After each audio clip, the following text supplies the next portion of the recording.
mangyayari kasi, sasabihin mo, stress ako. Okay, stress ka. Did you ask guidance to the Lord?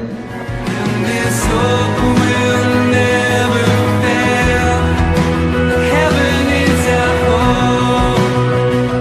Be a blessing to others sa mga ka-office mate mo. Sa every time na may kinakausap ka, dapat merong Kristo sa puso mo sa kung makausap ka. Kasi testimony ka na. Testimony ka ng Panginoon.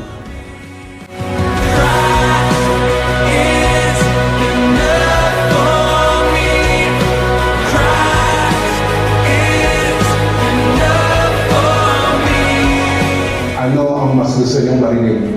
Ang sasabihin sa inyo na congratulations, boss? O sasabihin ng Panginoon sa inyo, well done, good and faithful servant?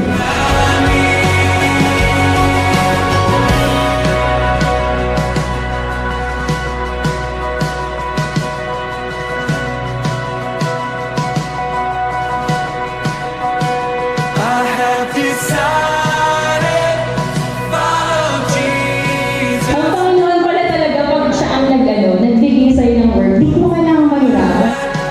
I have decided. Lagi namin dalhin yung pangalan ng Panginoon. Lagi natin isi-share yung gospel. The cross before me, the world behind me. Mga ilang days naisip ko, sabi ko, hindi ito yung trabaho na dapat kong ginagawa. Kasi ninanakaw niya yung oras ko para sa Panginoon. World behind me, no turning back, no turning back.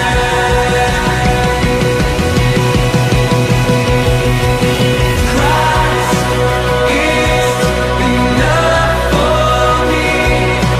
Christ is enough for me.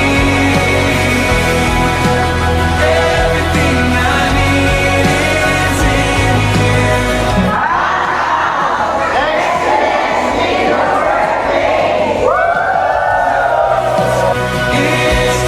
Huwag kayong mag-invest dito.